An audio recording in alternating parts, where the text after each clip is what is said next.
Main point అది sir. Main point cross over athlete. ఆ cross over athlete ఒక athlete కి వెళ్ళొచ్చు, ఒక కొంత దూరం వరకు తన జీవితంలో ఏదో ఒకటి సాధించవచ్చు. ఇంత తపంతో how come he went that far to do that and achieve that goal. That I feel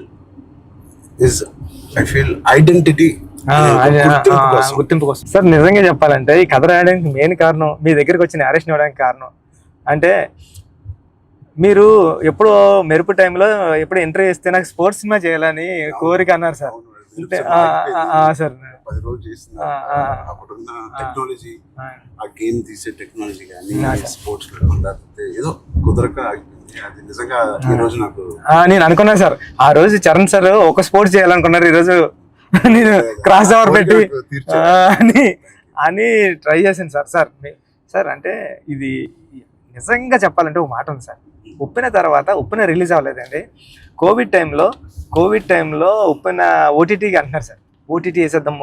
చాలా వరకు 1 year 12 months వరకు ఒక వెయిట్ చేశారండి. కానీ ఇంకా కోవిడ్ ఎప్పుడు వెళ్ళిపోతుందో తెలుస్తలేదు సార్. అలాంటి సిచ్యువేషన్లో మా గురువు గారు ఫోన్ చేసి, సుకుమార్ గారు ఫోన్ చేసి అడిగితే, ఒరే ఇంక ఏం చేయలేవరా, ఇంక మనం హోల్డ్ చేసాం, ఇంకా ఈ పాండమిక్ ఎప్పుడో తెలుస్తలేదు, మనం వేసేద్దాం అన్నారండి. ఓటీటీ వెళ్ళిపోదాం అన్న టైంలో ఇంకేం చేయాలో తెలియక సుఖ సార్ని అడిగాను, సార్ ఏం చేస్తే బాగుంటుంది సార్ అంటే, నీ దగ్గర ఉన్న లైన్లు చెప్పరా అన్నారండి. ఈ లైన్ చెప్పాను సార్. ఈ లైన్ చెప్పినంటే సుఖ సార్ అన్నారండి, ఈ లైన్ అదిరిపోద్దురా, చేయరా, మళ్ళీ కొత్త ఫిల్మ్ అయిపోతుంది, ఐడియా కొత్తగా ఉంది అన్నారు.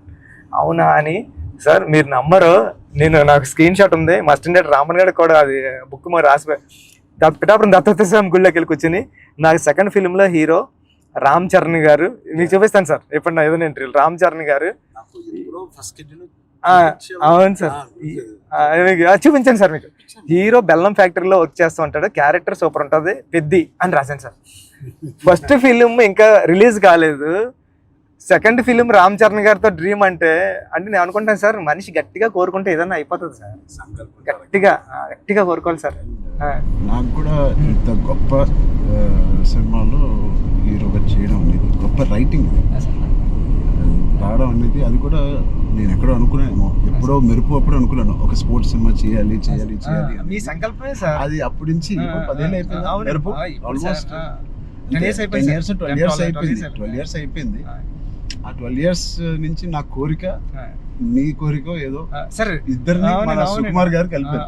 సుకుమార్ గారు, దేవుడు మా గురుగారు తీసుకొచ్చి, అందుకే నేను ఎప్పటికీ మా గురుగారు 2 పని ఉంటాను సార్ నిజంగా.